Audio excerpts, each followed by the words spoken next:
Hello friends, welcome my YouTube channel. हमारे channel में आपका स्वागत है। तो आज का जो हमारा टॉपिक है वो है कि यूपी बोर्ड एग्ज़ाम यानी कि 10+2 का जो यूपी बोर्ड का एग्ज़ाम होने वाला है उसका क्वेश्चन पेपर कैसे हल करें, वो मैं आपको स्टेप बाय स्टेप इस वीडियो के माध्यम से बताऊंगा। अगर आप हमारे चैनल पर नए हैं तो मेरी आपसे रिक्वेस्ट है कि हमारे चैनल को कर दीजिए जल्द से जल्द सब्सक्राइब और साथ में दबा दीजिए बेल आइकन, जिससे हमारी वीडियो की नोटिफिकेशन आप तक पहुँचती रहे सबसे पहले। तो इस समय जो एग्ज़ाम होने वाले हैं यूपी बोर्ड के 10+2 यानी 12वीं और 10वीं के, तो वो किस तरह से होंगे। तो सबसे पहले हम यहाँ बात करते हैं इंग्लिश के क्वेश्चन पेपर की। जो इंग्लिश का क्वेश्चन पेपर है वो हमारा किस तरह से आएगा, ठीक है। तो इंग्लिश का क्वेश्चन पेपर जो हमारा आता है वो कुछ इस तरह से आता है, जैसे कि सबसे पहले तो उसमें एक पैराग्राफ्स आएगा, यानी कि लॉन्ग क्वेश्चंस जो होते हैं उसका जो लॉन्ग आंसर देना पड़ता है, तो उसका एक बहुत ही बड़ा पैराग्राफ्स होता है। तो उस इंग्लिश में से आपको कुछ सवालों के जवाब छांट कर देने होते हैं, ठीक है। मतलब जो आपसे उसमें से 5 या 3 क्वेश्चन जो भी पूछे जाएंगे, तो उसका जो आंसर देना है आपको वो आपको उस पैराग्राफ में से ढूंढ कर देना है, ठीक है। तो ये तो हुआ इंग्लिश का। तो इससे आगे जो जाएंगे फिर उसमें आपके आएंगे शॉर्ट क्वेश्चंस, यानी कि 5 क्वेश्चंस आपके शॉर्ट भी उसमें आने वाले हैं दोस्तों, जो आपको अपने मॉडल पेपर से तैयारी करनी है, जो आपके पास इंग्लिश की बुक है उससे तैयारी करनी है आपको, ठीक है। और शॉर्ट क्वेश्चंस के बाद आपसे पूछे जाएंगे लॉन्ग क्वेश्चन। जो लॉन्ग क्वेश्चन आएंगे तो उसका बहुत ही लंबा जवाब देना है आपको, यानी कि क्वेश्चन तो बहुत छोटा सा हुआ लेकिन उसका जो आंसर होगा वो काफ़ी लंबा होगा, लॉन्ग क्वेश्चन होते हैं वे। तो जो पैराग्राफ में से आप वो आंसर छांट के दें उसे बिल्कुल आसानी में, यानी कि बिल्कुल सही तरीके से और आसान तरीके से आप कैसे हल करोगे वो मैं आपको बताता हूँ।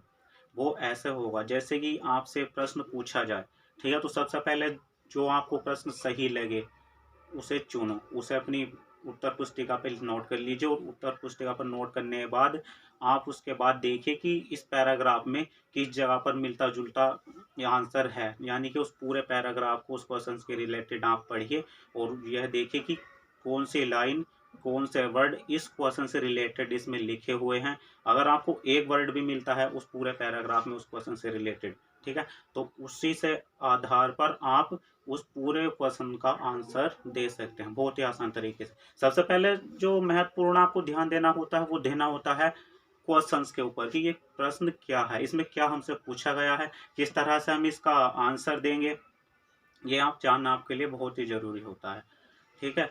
तो ये बहुत ही आसान ट्रिक है। अगर मान के चलो कि 40% या 30% आप पर उस क्वेश्चंस का हिंदी में आंसर निकालना नहीं आया, यानी कि आप नहीं समझ पाए कि इस क्वेश्चंस में हमसे क्या मालूम किया गया है और इसका आंसर कैसे देना है हमको।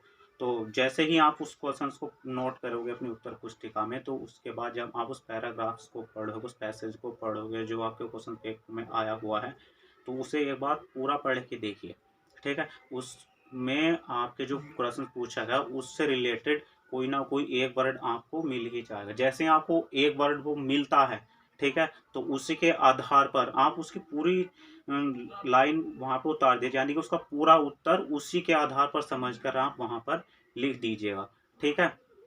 फिर चलते हैं इससे आगे। लॉन्ग क्वेश्चन के बारे में मैं आपको बता दूं कि लॉन्ग क्वेश्चंस में जैसे कि आप तैयारी करते हो, और ये बात आप सभी लोग जानते होंगे कि कभी भी मॉडल पेपर के हिसाब से कोई भी स्टूडेंट्स पेपर को हल नहीं कर सकता, ठीक है। कहीं ना कहीं उसको अपने दिमाग की ज़रूरत पड़ेगी ही, क्योंकि मॉडल पेपर के आंसर के हिसाब से सेम आंसर बिल्कुल मॉडल पेपर की तरह आप उत्तर पुस्तिका में नहीं लिख सकते।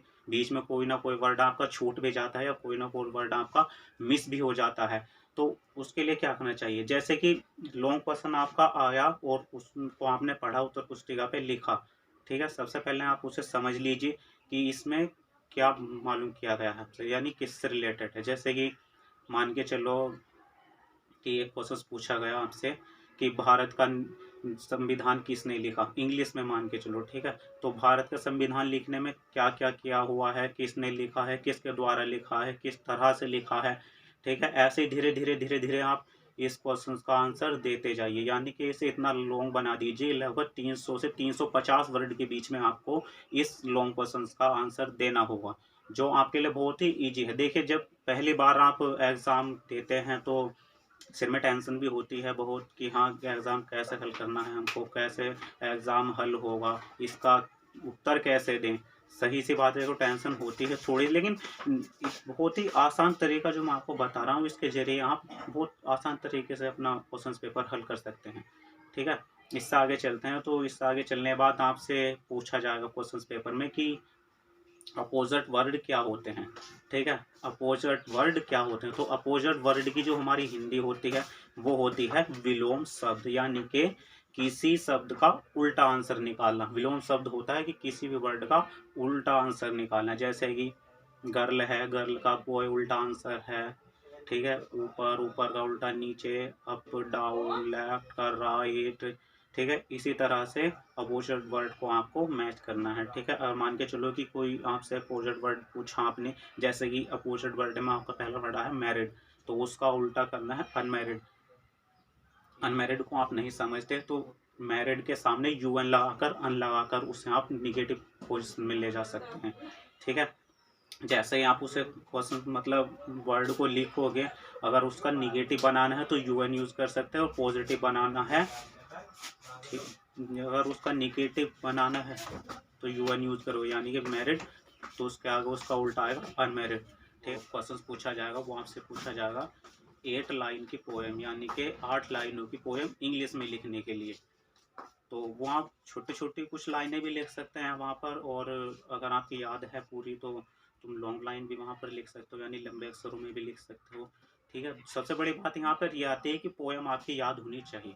अगर पोएम आपकी याद नहीं होगी तो उससे भी कोई प्रॉब्लम नहीं है। इसका मेन मतलब इसे हल करने का तरीका मैं आपको बता देता हूँ। इंग्लिश में 8 लाइनों की पोएम बड़ी आसान तरीके से, बड़ी नॉर्मल तरीके से आप लिख सकते हो। वो कैसे लिख सकते हैं, जैसे मान के चलो आपका सबसे पहला जो क्वेश्चन पेपर में आपसे प्रश्न पूछा गया है वह आया है पैसेज, यानी कि पैराग्राफ में से आप क्वेश्चंस के आंसर छांट कर वहाँ पे लिखने। ठीक है? तो जितने क्वेश्चंस के आंसर उस पैराग्राफ में है वो आपने अपनी उत्तर पुस्तिका में लिख दी है, उस लाइनों को आप वहाँ से छोड़ दीजिए, और जो पैराग्राफ में लाइनें बची हुई हैं उसको सीरियल वाइज आप 8 लाइनों में करके वहाँ पर लिख सकते हैं। ठीक है? तो ये हो जाएगी आपकी 8 लाइनों की पोएम बनके बिल्कुल तैयार। इस तरह से आगे चलता है। फिर इसके बाद जो आपसे पूछा जाएगा वो पूछा जाएगा कि एक निबंध लिखिए। अब ये तो फ्रेंड्स मैं आपको नहीं बता सकता, ये निबंध किसी भी चीज़ पर आ सकता है, जैसे कौ पर आ सकता है, मतलब गाय पर भी आ सकता है, किसी भी चीज़ पर आपको एक निबंध लिखने के लिए आ सकता है फ्रेंड्स। तो निबंध लिखने का जो तरीका है वो मैं आपको बताता हूँ। देखिए, ध्यान से सुनिए थोड़ा। निबंध किस तरह से लिखते हैं, मान के चलो हमारा कौ का एस से आ गया, एस से को बोलते हैं हिंदी में निबंध, एस से काऊ का आ गया, तो गाय क्या होती है? गाय हमारी ये पालतू पशु होती है। ठीक है? एक घर का पालने का पशु होती है, गाय दूध देती है, उसका कलर गोरा होता है। इसी तरह से आप उसको लॉन्ग में करते जाइए, जैसे कि फर्स्ट लाइन आप लिख लीजिए, cow is a domestic animals, यानी गाय एक हमारी पालतू पशु है। इससे नेक्स्ट लाइन लिखिए, the colour is white for my cow, यानी कि हमारी जो गाय है उसका कलर सफ़ेद है। ठीक है? धीरे धीरे उसके बारे में आप लिखते जाइए कि इसके 2 कान हैं, ये हमारे पालतू पशु, ये दूध देती है, राष्ट्र हमारे भारत में इसको इतना मान दिया गया है। ऐसे ही आप उसको स्टेप मतलब सीरियल वाइज लाइनें लगाकर लिखते जाइए धीरे धीरे आराम से। अगर और आपको निबंध लिखने में कोई प्रॉब्लम हो रही है, इंग्लिश राइटिंग में आप निबंध नहीं लिख सकते हैं, आपकी समझ में नहीं आ रहा है कि निबंध इंग्लिश में हम कैसे लिखें, हमारी याद तो कुछ भी नहीं, हम तो भूल गए, जो याद था वो वाला निबंध जिसमें आया ही नहीं है। मान के चलो आप कौ का यानी कि गाय का निबंध याद करके वहाँ पे गए हो और वो आपके क्वेश्चन पेपर में नहीं आया है, तो जिस दूसरे व्यक्ति के बारे में वो निबंध वहाँ पे लिखना है वो आप कैसे लिखो। सबसे फर्स्ट ऑफ ऑल आपको ये करना है, यानी सबसे पहले आपको ये करना है कि शुरू की एक लाइन उस लेवल पर लिख दीजिए जो निबंध से रिलेटेड है। ठीक है? और बाद में जो आप लिखोगे तो उस हिंदी में आपका जो याद निबंध है उसी लाइनों को आप इंग्लिश में कन्वर्ट करके लिख दीजिए। ठीक है? जैसे ही लिख के चलो, गाय एक पालतू पशु है, तो इंग्लिश में स्पेलिंग लिख दीजिए इसी तरह से जीएम। तो जो आप हिंदी में निबंध याद किए हुए उसी लाइन को इंग्लिश में उसके जैसे ही सेम स्पेलिंग में आप कन्वर्ट करते जाइए। बहुत ही आसान तरीके से आपका निबंध बन के तैयार हो जाएगा। तो ये था फ्रेंड्स आज का हमारा टॉपिक, जो यूपी बोर्ड एग्ज़ाम को कैसे हल करना है, वो इंग्लिश का एग्ज़ाम कैसे हल करना है, ये मैंने आपको इस वीडियो में बताया है। तो हमारे चैनल से जुड़े रहने के लिए हमारे चैनल को कर दीजिए सब्सक्राइब और साथ में दबा दीजिए बेल आइकन, जिससे हमारी वीडियो नोटिफिकेशन आपको मिलता है सबसे पहले। ठीक है? मिलते हैं नई वीडियो नए टॉपिक के साथ, तब तक के लिए